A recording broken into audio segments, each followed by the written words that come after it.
Welcome to the Messy City Podcast, where we talk about creating the kinds of always changing, wonderfully messy cities and towns that we humans clearly love.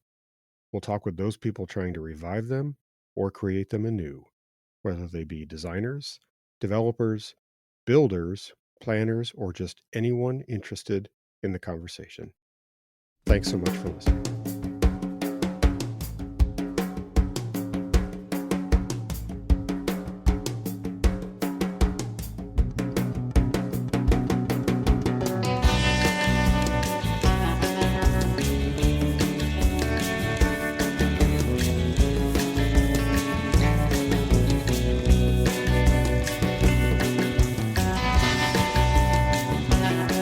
Welcome back to the Messy City Podcast. This is Kevin Klinkenberg. I mentioned a couple of weeks ago that I had the chance to participate in Jim Hyde's small-scale developer forum here in Kansas City, which is the first time that I've participated. He's had something like 20 of them now, maybe 25. I can't remember the number. Apologize for that. And there were a bunch of people there who I thought would make really great podcast guests. And first and foremost, I wanted to start with somebody here who attended and has been really involved in that forum for a long time, but here in the Kansas City area. And so I've got Hal Shapiro here, a developer in the Kansas City area, joining me in studio. So Hal, I'm so thankful for you for doing this. Well, thanks for inviting me, Kevin. It's, I mean, our paths have crossed a few times before, and you've been super active in Overland Park, in downtown Overland Park. And I did a little bit of consulting work over there, helping the city at different times. But this was cool to see you as part of this venue. And I didn't realize you've been really a participant since almost the beginning, it sounds like, with Jim in that forum. Not quite the very beginning, but early on, I attended my first small development conference that Jim puts on 2 days after my first mixed-use development project got approved. And so I was sitting there in city council watching my financial future flash in front of my eyes on round two, knowing that, a day or two later I was going to go to this forum and I was going to be very happy or very sad to be included in that group. But that project got approved, and I went as a developer and kind of found my tribe there, I would say. And how many of these have you participated in? I don't know, but it's 14 or 15 or somewhere in that neighborhood. Yeah. Yeah. And they do a couple a year. Yeah. So it's been, I started in 2015, and I haven't gone to everyone, but most years I've attended both for the last 7 years or so, 7 or 8. So what keeps you coming back? I mean, because that's a lot. I mean, I think most people would say, boy, that's a lot of any kind of conference or organization or group meeting to keep coming back to. So what keeps you coming back to that? Well, I guess what keeps me coming back to describe that, I'd have to say what I experienced in other trade groups before, and I'll call it a trade group. It's really not. But I went to some ULI conferences, the fall conferences, a couple of them around this time when I started in the development business full time. And I just went to those and felt lost, to be honest. It was very large.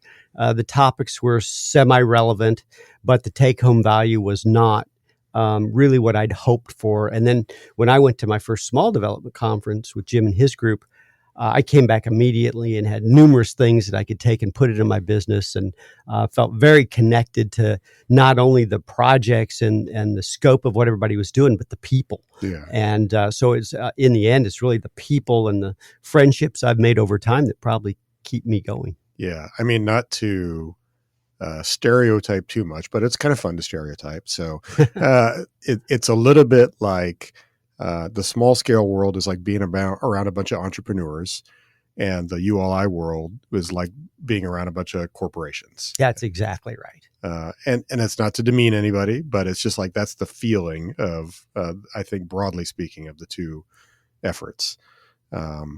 So, I mean, that's really pretty interesting.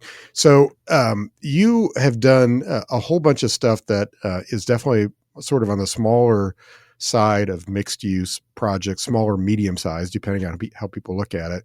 I always think it's interesting for people to understand like how anybody gets started in this world. So if I could take you way back, did you grow up here in Kansas City area? I did. I grew up in the Kansas City area. Went to Center High School. Oh, cool. Thought I would go to University of Missouri because I went down there and visited a time or two. And a friend of mine said, "Hey, come look at the University of Texas with me." And I'm like, "Okay, I'll go." And for numerous reasons, which I could go into, but probably shouldn't make public, it appealed to me, and I ended up getting a degree in urban land economics. Finance, a specialty in urban land economics for me, which is a real estate degree at University of Texas. And I always thought I'd come back into the family business.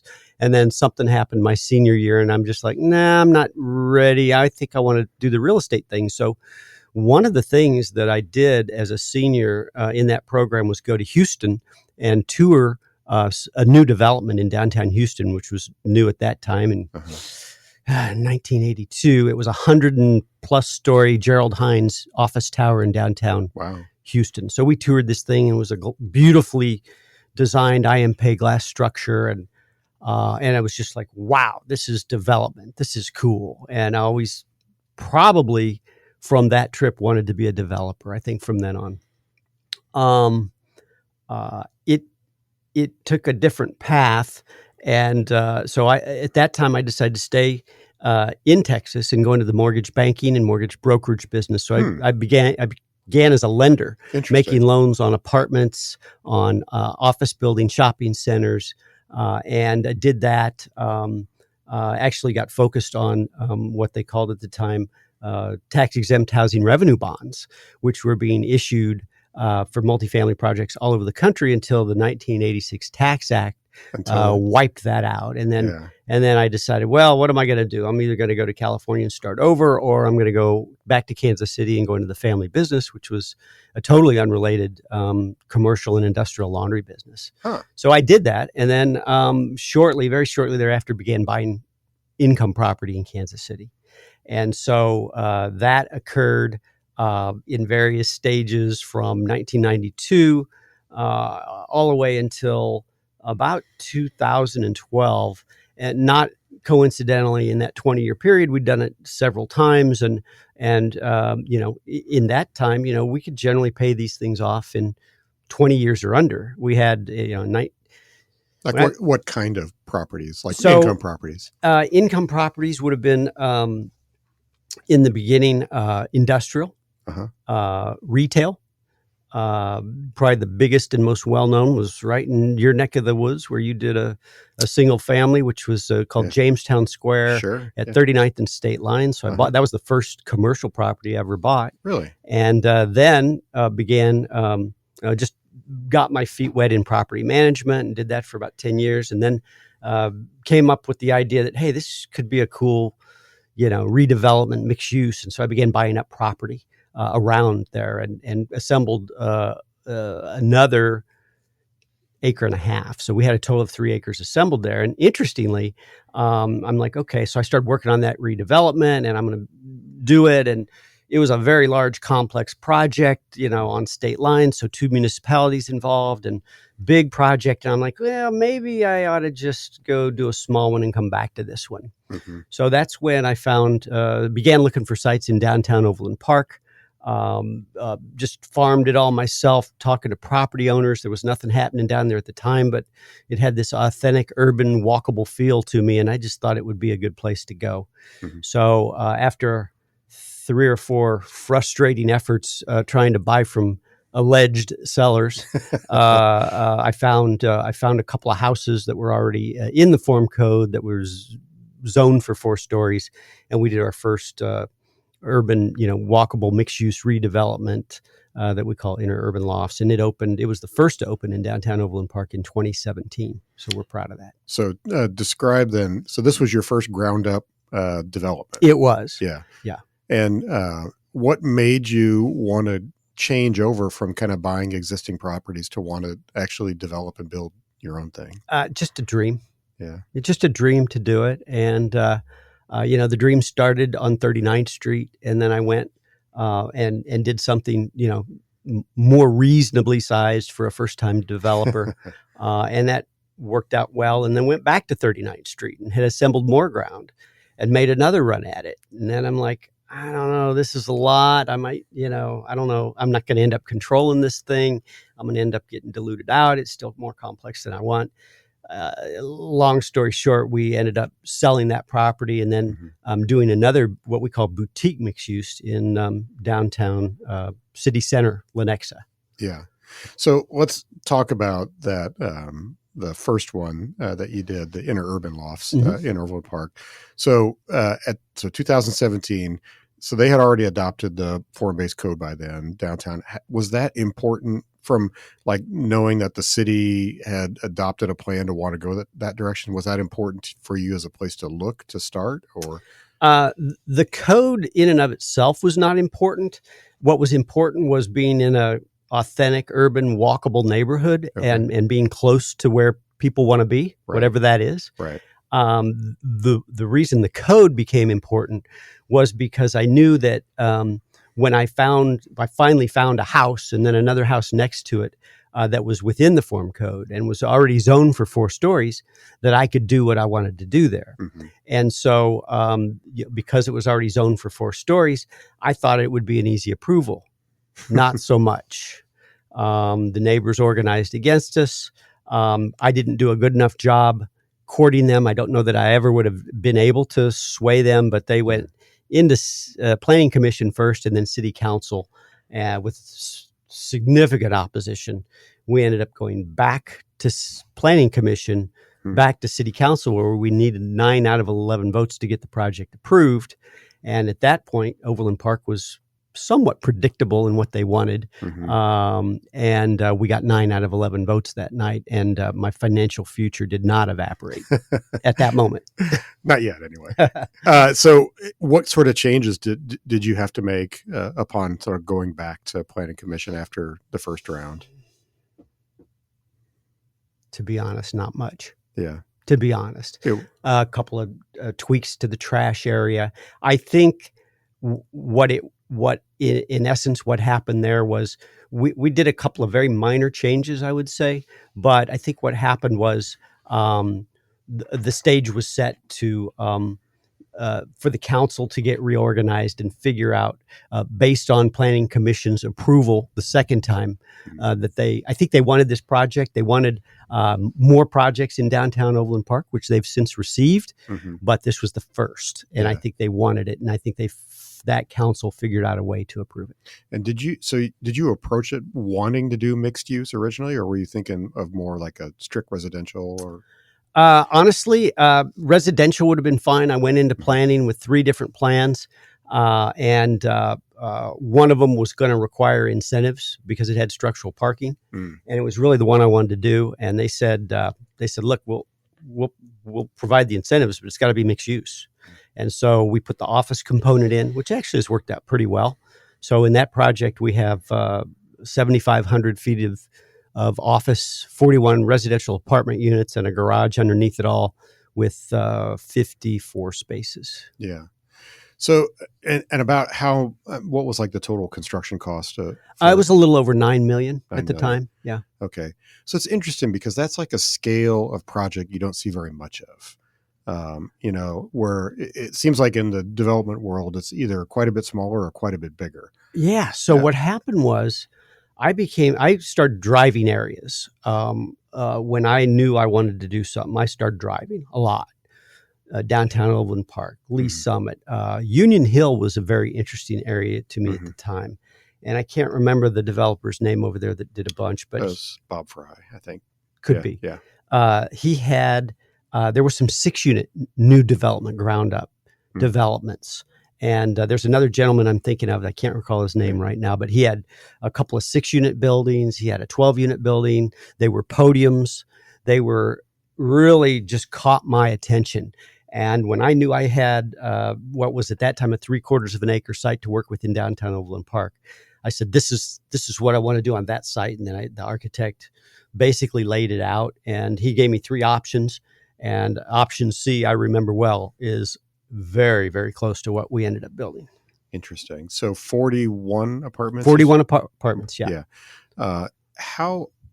So one of the things I know people talk about a lot is sort of the challenge of managing different sizes of properties. And one reason we see a lot of bigger and bigger projects is because then you've just got 200 apartments to manage. It's easier to manage. You have a manager on site and everything else. What are the challenges of managing, a building at that scale? When I got into this, I talked to a lot of developers that said, "Oh, you got to build 200 units." And, I bought it for a while thinking bigger is better. That's where I came from. And it's just not true, right? So when we design what we call our boutique mixed use, it is smaller than what's typically seen in the marketplace. We like to put top of the market amenities in it. For example, in Lenexa, we have a pool, a hot tub, a fitness center, a bicycle storage room, a mechanic shop, a pet washing station. We have all of what we consider to be top of the market amenities, but we only have 65 units there. And I think that the notion that you have to build 200 units comes from a couple places. One, there probably is some economy of scale to managing more units. Not so much maintenance, because a maintenance guy can only handle so many units and so many turnovers, but from leasing. And the real reason I think most developers gravitate towards the larger product is because it takes just as much effort to do a small one as it does a large one. Mm-hmm. But more importantly, I think the exit strategy, right? So when a developer builds a project, many times he wants to turn it and build another one and sell it, right? That's not really my MO, but the exit strategy for 200 or 300 units is probably has a broader market than it does for a 40 or a 60 unit project. So I think a lot of the merchant builders and a lot of the guys that are really looking towards how they get out of the project drives them to higher unit counts. And you so you've continued. How many projects have you done that are like in that general size range, 40, 50, 60 Just units? two. Just those two? Just two. Did you have another project in Overland Park after that? We're working on one right now. It's 36. Okay. So we just demoed the site and it's approved. And we are now building 36 units right to the west of Inner Urban Lofts. So at a scale like that, do you feel like as a developer, the right attitude is to keep it, just that's something you're going to keep indefinitely, and it's not something you're looking to, sell or exit to somebody else? Interesting you say that, because 15 years ago, 20 years ago, when I bought a property or later built one, paying off the bank in 20 years didn't seem so long. When I'm in my 40s, getting to my 60s, sounds a lot different, honestly, than being in my 60s and making the bank go away in your 80s. Yeah. And to be honest, I don't really think that you don't make a lot of money in the real estate business until the bank goes away. Then you can cash flow, and then and that's what happened with the income properties we bought, right? In the beginning, there was a little bit of cash flow, but back then when we were buying them at 8 and 9%, and we were able to refinance at 5 and 6 as rates went down, we were able to pay them off quicker. Well, when you buy them when rates are low, you have just the opposite. You have the risk, right? So it's a little harder to do that now. Rates are, to me, in equilibrium right now. Where rates are now is kind of in the middle of where historically they've been. Right. But long answer to a short question was, now that I'm in my 60s, I look differently at maybe exit strategies and holds than I did when I was in my 40s. Yeah. Because I still like doing it. I just don't know if I want to hold them 20 years and do, until I'm in my 80s. Yeah. Yeah, that makes sense. That makes sense. So another aspect I remember you talking about at the forum that was really interesting, and I found this interesting because, again, you're not doing 200 unit apartment complexes. You're doing, by probably industry standards, small apartment complexes. But you talked about how you put a lot of effort into building community with your projects. So I wonder if you could talk a little bit about that and what you're doing and why that's important.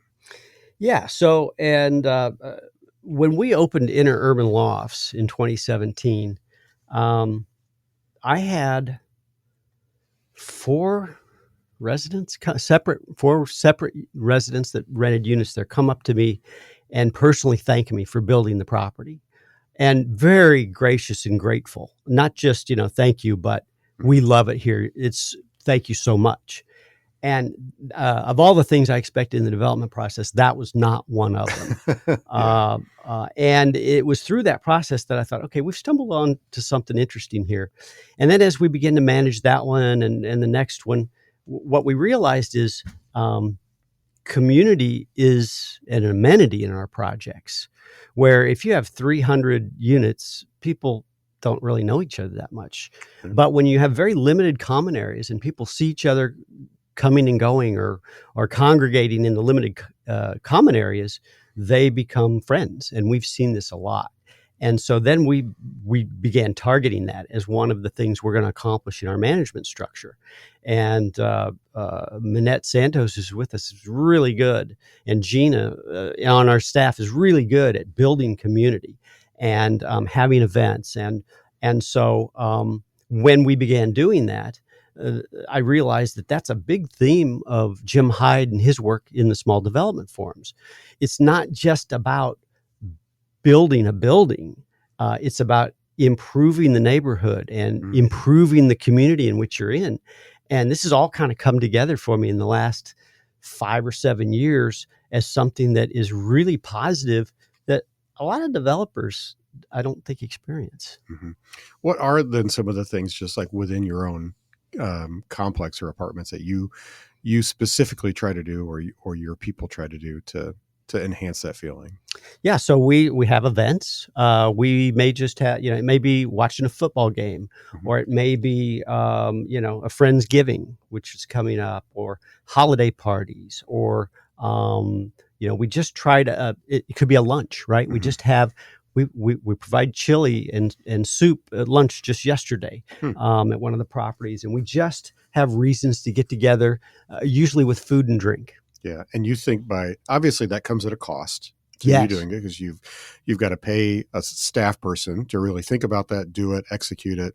And then there's whatever hard costs are associated with doing that. But you've seen that pay off to you in, obviously it must be either better rents or less turnover or, something in that world. Yeah. So, I mean, at Interurban, for example, our turnover is really low. We have a stack of units that has in 7 years has turned over. There's 4 units. We've had 1 turnover in those 4 units since we opened. Wow. That's a sign of, people that have friends in the building and don't really want to leave. I'd like to think it's because everything we do, and in some cases it is, but it's also that they have friends there. Yeah. And they don't really want to go live someplace else. And so we try to be real fair on rents. We try to be just under the market of the competition. And so people stay. And so, yeah, there is certainly a payback for low turnover. But the cost of putting on these events pales in comparison. Yeah, yeah. How much of from your tenants and potential tenants, how much is the location important to them in terms of being near the walkable downtown? Like Overland Park, for those who don't know, it's kind of that part of Overland Park is an older first-ring suburb. Downtown built probably in the 30s or earlier. So. Earlier? Okay. Earlier. Teens and 20s maybe? Tens, yeah. 10s, 20s. And so for a long time, it just kind of had this cute little single-story downtown feel to it. It's grown a lot in recent years. With your project and others, there's a lot more commerce and everything now. But it's really a nice, attractive suburban downtown. So for somebody like me, who I love that kind of stuff, I think that's great. I think that would be so cool to live there. But I'm curious, like, are your tenants attracted to the location, or how many of them is that aspect of being near downtown important? I think it's very important. It had everything to do with our site selection. I'm sure it's an important factor for people that live there. They want to park their car and they want to walk and go, to the shops, to the bars, to the restaurants. It's important. It's very important. And from a company standpoint, we only want to invest in walkable locations. And in Kansas City, I define that as 1 to 2 blocks from where people want to be. In Kansas City, somebody walk 3 blocks, so that's asking a lot, right? But this isn't New York Right. or highly Chicago, but so 3 blocks is stretching it for me as a developer. 1 to 2 blocks Right. from where people want to be. That's my guideline. Yeah, and Lenexa, where you are, that's a similar deal. But that's a new downtown that has been kind of created from scratch over the last 15 years. But it's a similar setup in terms of purposefully trying to have a walkable environment. It is, and Lenexa's done a great job of bringing investment to that area. But when we think about our product there, right now we have 5 restaurants and 3 more coming within a half a block walking distance. That matters to people, when they can go to the bar and walk home, or they can, have casual dining choices where they don't have to get in the car. Yeah. It matters. Yeah. So, one of the things that's interesting about all this is that, a lot of times I think in the abstract, people when they think about walkable places, they always think about the older cities. So like in our metro area, people think about Kansas City, Missouri, primarily, parts of Kansas City, Kansas, some places like that. But the default is to think that like that's urban living is in those areas. But we have these other, just like most metro areas, you have these suburban communities that either had downtowns originally and have grown or are creating their own downtowns. I wonder if you could talk a little bit about the difference between like targeting some of those as a developer, targeting some of those suburban downtowns as a place to work versus like the older central city. Well, I think as a developer, it has more to do with the municipality itself. I'm not quite sure how I should name municipalities by name, but let's just say, some municipalities are friendly and some are not. Some intend to be friendly and some intend to not be friendly. Some are just unfriendly because they're not designed well and don't process planning, submissions, or code requests well, right? So as a developer, I can deal with the municipality that's going to tell me what I'm going to build, or I'm not going to build it there. And I can deal with, if I choose, the municipality that's just going to take forever to approve my requests. What I can't deal with is uncertainty.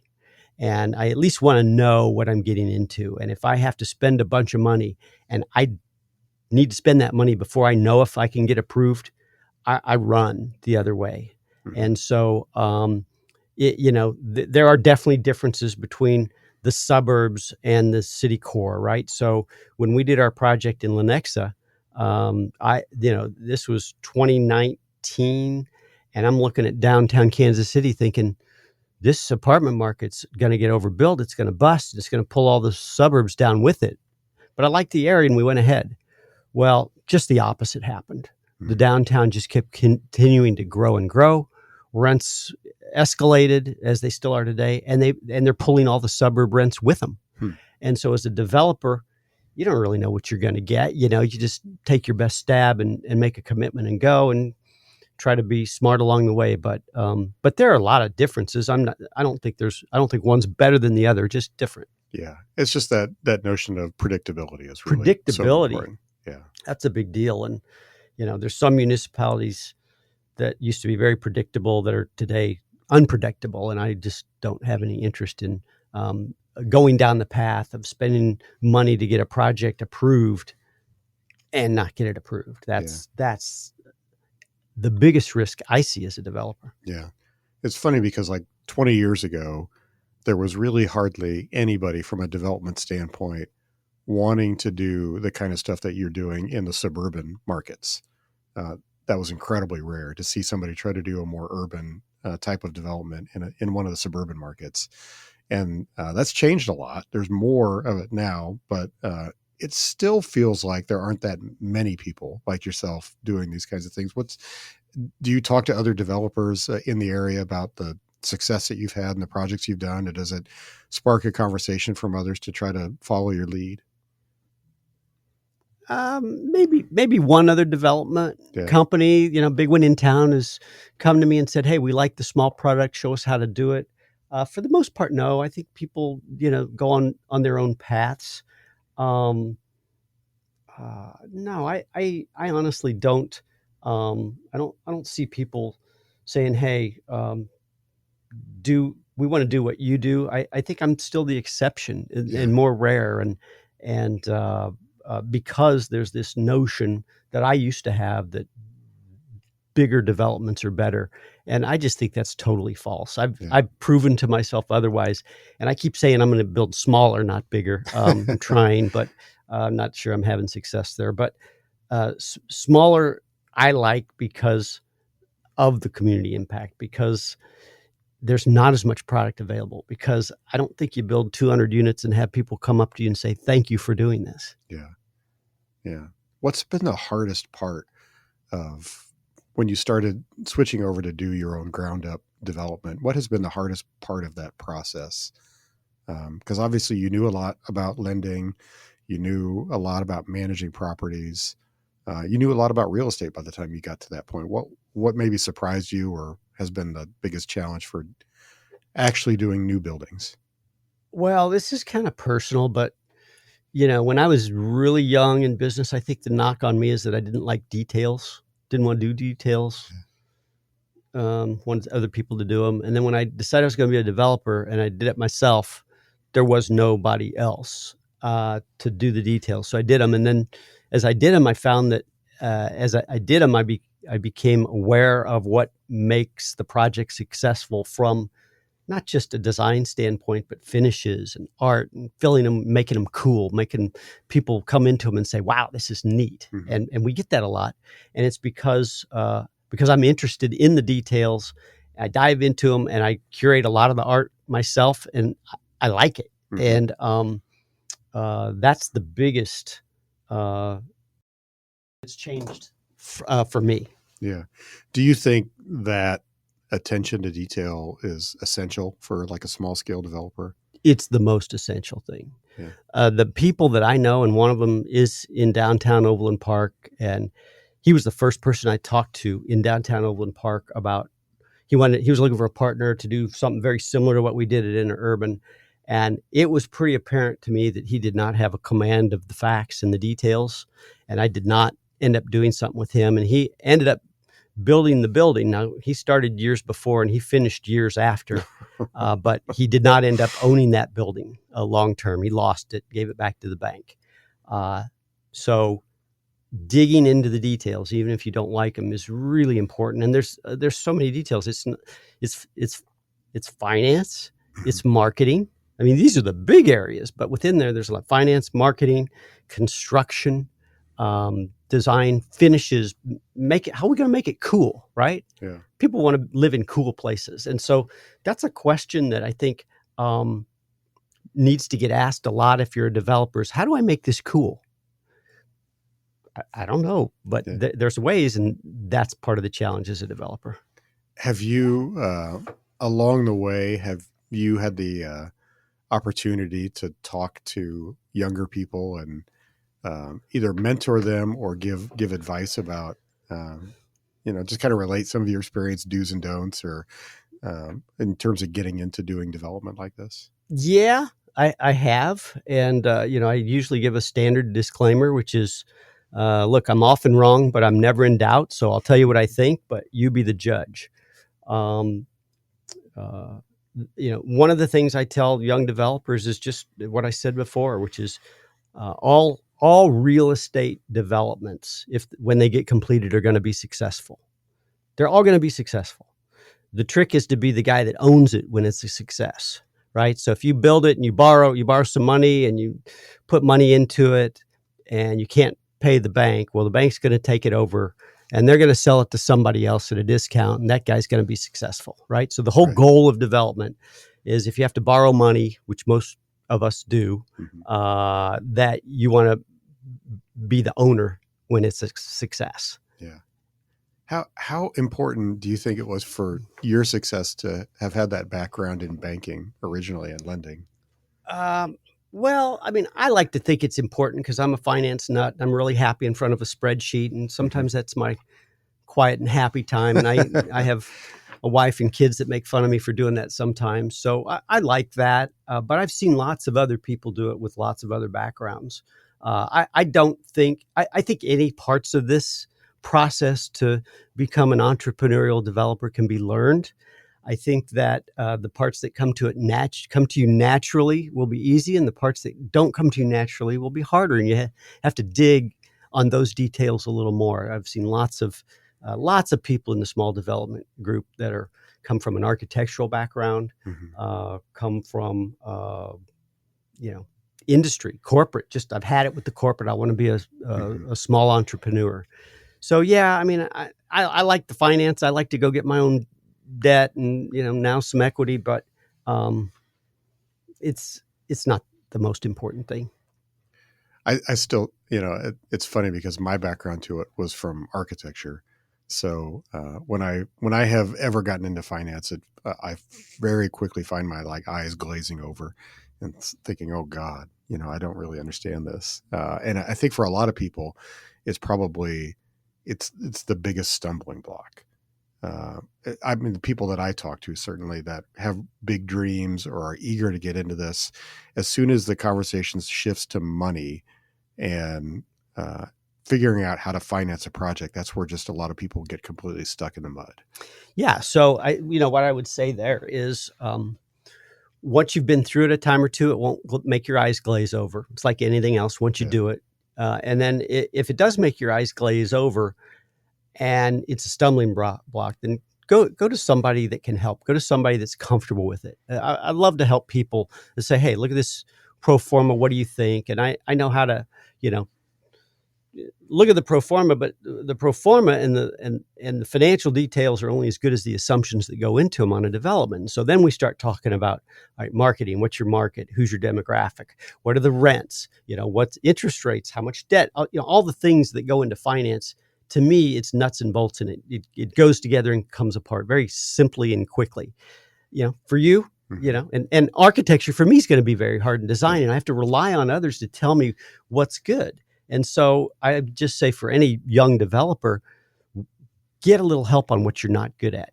It Hmm. doesn't mean that you have to go hire a consultant to do it. Right. Make friends in the business. Find somebody like myself. I'll tell you what I think. I won't charge you. Hmm. I want to see you do good. And so, but again, I might be often wrong, but never in doubt. But on the finance side, I know the right questions to ask.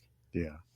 Yeah. It's funny how I think sometimes just people completely lock up when it comes to the conversation about money. But you have to at some point figure out how to not be afraid and just jump right in. What do you have on tap now? Like what's up next for you in terms of potential projects? Well, like I said, we're just coming out of the ground with a 36 unit apartment project in downtown Overland Park. No incentives, no structured parking, just 3 levels of wood frame construction, slab on grade, in a walkable location. We're going to Huh. make it as cool as we can, Hmm. but we did not go through the typical approval process. We got an administrative approval, which meant we had to design exactly what the city wanted, and that's what we did. Hmm. And it's not really what we wanted to do. We wanted to do something really cool there, and Hmm. we had a little cottage court, Hmm. 23 unit project built, but that wasn't going to get approved. Hmm. So we built 36 units of what we knew we could get approved, and that's good. And we're working on a active adult project next to our project in Lenexa Hmm. that is age restricted, programmed for people 55 and plus. Um, I didn't really love that market until I started studying it, and Yeah. now that I've studied it, I do love it. So that's a project we're working on, but very early in the planning stages. And I'm helping some friends hopefully build a hangar at the downtown airport as well. So Oh, okay. that's That's cool. another passion I have, but and just basically helping them as a developer accomplish their dreams to have their own flight school at downtown. That's cool. That's really neat. So for the projects, as where you are now as a developer, when you start to think about projects and execute them. Is it just you? Do you have help? You don't? Do you have employees besides the people who manage the apartment buildings? I do have employees, and I have some partners, and I will tell you that that once I craft an initial idea, I get lots of help and lots of input. Uh, and I'm a little bit selfish in this area. I generally just like to find my own sites and do my own thing as it comes Mhm. to me. So I'm not saying that I wouldn't, but I tend to focus on what I find and what I like. And so that honestly may exclude people from doing what Yeah, you're asking me yeah, about. But, it's pretty much my ideas because we're so small. We're a very small company and very small in what we do. yeah. Well, that just fits the entrepreneurial nature of a lot of this. So it was really cool at the forum. The first night, I guess it was, or maybe it was the second night, I can't remember, where everybody kind of did their like 1 minute presentation about what they're up to, which I thought was one of the most inspiring hours that I've been around. And for anybody who has an opportunity to attend one of these, it's just you really get to be in a room with people who are also figuring it out in various stages, from dreaming out about a project to maybe doing their third, fourth, fifth project, whatever it is. And so now, after you've been to a bunch of these, talk a little bit more about like what you get out of going to those forums, because at this point you're a little bit more of a veteran. You've done some projects. You've got more coming, but you're certainly a long ways from being a rookie. So what do you get out of going? I see friends. I like that. Mhm. I meet new people, which is really important. And the event here in Kansas City, I knew some of the people, but met some new people that are doing some really cool stuff that I would not otherwise come into contact with. And then, one of my goals when I go to any conference, but especially this one, is just to bring one thing, one thing back and put it into my day-to-day Mhm. routine, right? Could be an idea of design. It could be finance. It could be just a bigger, better way of looking at something. But the sharing of ideas. I've got this problem. How are you handling this? What are you doing? What would you do in this situation with this? So much interpersonal sharing of experience is probably the thing that keeps me coming back, not just on the receiving end, but now as I get older on the giving end. Yeah, yeah, that's really cool. Well, it's a unique. It's really a unique setup, and it was a lot of fun and very, very interesting. And I've been to some similar types of setups with other groups, and they're all different. The Incremental Development Alliance group is very different, but similar types of people. And I think it's really awesome to see what. Uh, what if I were to ask you like one piece of advice to somebody who is thinking about who hasn't done a project? They might listen to this and think that seems like a really cool path to go down. Um, where should somebody get started, or what piece of advice might you give somebody? Let's imagine somebody who's a young person who's kind of thinking about this as a potential career path. Yeah. So I won't limit it to just one, but, Okay. but generally, what I'll tell somebody is go find the neighborhood you want to be a part of. Go find a community that you like, that you think has rising potential, and go meet the people in that area. And one way to meet the people is find out who might want to sell something. Mhm. That's how I started in downtown Overland Park. And uh, focusing your efforts in that finite area and learning everything you can about it puts you in a much better position to be successful when you go to build something the first time. And so, what's really more important, what's just as important as building a building or repurposing a building, which is an excellent way to get started, is what happens between the buildings, right? What happens in the street? What happens between the neighbors? And that's where the community element comes in. And so I don't know that a lot of people think about, as a young developer, think about that space as much as they do the building they want to build, Mhm. and what's around it, what's in the neighborhood, what's walkable within a block or two. Those are to me, the things that you have to focus on that will make the project, the building itself, be a success. Yeah, that's great advice. I think that's really, really well said. Well, Hal Shapiro, thanks so much for doing this. It's been Thank a you, lot of Kevin. fun. And I look forward to seeing your next project come out of the ground. And I'll link to some of your projects in the show notes. But anybody who wants to get in touch with you, what's the best way to find you? Best way to find me is just send me an email, hal.shapiro@realpropertygrp.com. Okay. And I'll put a plug in for my good friend Jim Hyde. We helped him write his book, Building Small. It's a great book.